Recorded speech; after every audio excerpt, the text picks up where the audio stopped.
Hey, so I'm going to show you guys my network setup.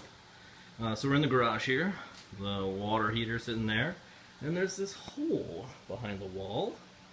So let's go and investigate what's in here. Got a nice fan blowing in cool air. Look at that! So it's actually tall enough in here that I can stand up completely. I'm short enough, so it works for me. So let's start with where the internet comes in. So that black cable right there, that comes in. That's our fiber optic connection, and that comes into this box. This is, most people have two separate boxes, one for it's called the ONT, and then they have another separate box that has a battery backup type of system. This is an all-in-one deal. So there's no box on the outside of the house.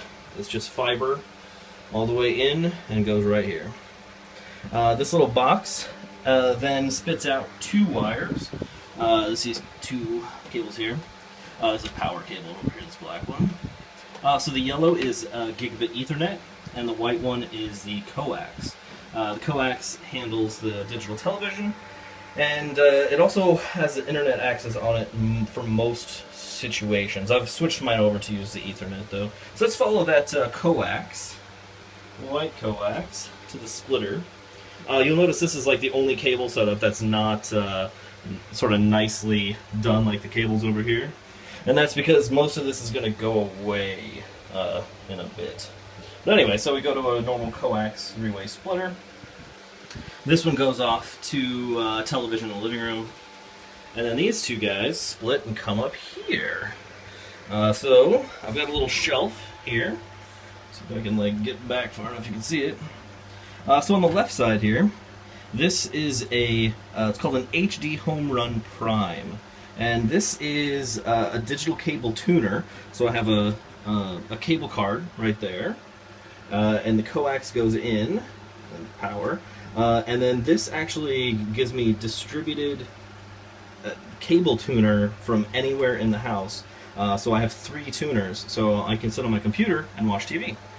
And it also has DVR functionality, recording, all that good stuff. And so I can watch three different programs at once. The other side of the coax goes into this guy, which is normally is the router that you would use if you had Frontier FiOS, but in my case, all this is being used for is for an Ethernet bridge, so it actually bridges internet access to the coax, which is kind of a backward setup from what most people have, and that lets our TV get access to the guide and on-demand TV, stuff like that.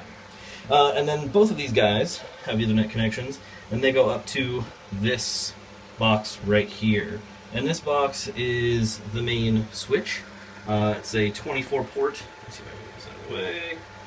It's a 24-port gigabit switch, which is very awesome to have. You see everything here is rack-mounted. I took a normal full-size rack, which is about 7 feet tall, something like that, and I cut off the top couple of feet, so it just barely fits in here. I think this is about a 36U rack, whereas normally it's a 42U.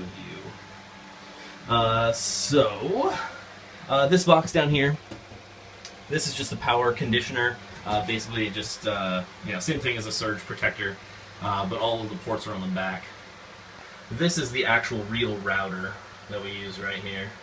So that router is just a regular, it's like a Buffalo router, gigabit router. We do use the Wi-Fi on it, but that'll probably be replaced eventually. So this yellow wire coming in is the yellow wire from the fiber, and then the yellow wire coming out, it goes to the main switch here. So we don't use any other ports on that main router. So the switch there connects all of the devices to one switch, which is very nice. We don't have like a switch in each room or like behind cabinets or anything like that. Each room just has a wall plate, and that wall plate has a bunch of Ethernet jacks. Right above that is this guy here, which is a power over Ethernet midspan. So this is basically like a PoE injector, but it does 12 ports with one box, rather than having 12 separate power adapters and 12 separate injectors and all that stuff. So let me move this over here. I don't have light fixtures in here, so I'm just using this this stick light. So all of these cables, you can actually see them coming out of the wall here. This bundle of 4 cables goes straight upstairs all the way to the attic, and then from there is distributed out to, right now it's just the bedroom because it's just the 4 connectors. See, it looks like a happy guy. Oh. And then down here is a very angry, disturbed man. Oh no! And he is currently throwing up a coax cable and 5 Ethernet cables. So all those cables, so the bottom ones here, they go to the living room. That's the only place that they're going right now. I'm going to add some additional ones. This basically goes in the crawl space under the house, and then from there gets distributed out. So all of these guys come in, following the cables, and they all go to this little rack mount. It's called a patch panel. So I can show you what it looks like from the back here. Face this the other way, maybe. That's not going to really work, is it? Oh, there we go. So what this does is it lets us have all these Ethernet cables that come in here, and they have a little. That's not going to work. This little connector deal here, and you take all of the wires out of the coax wire, or not coax, Ethernet wire.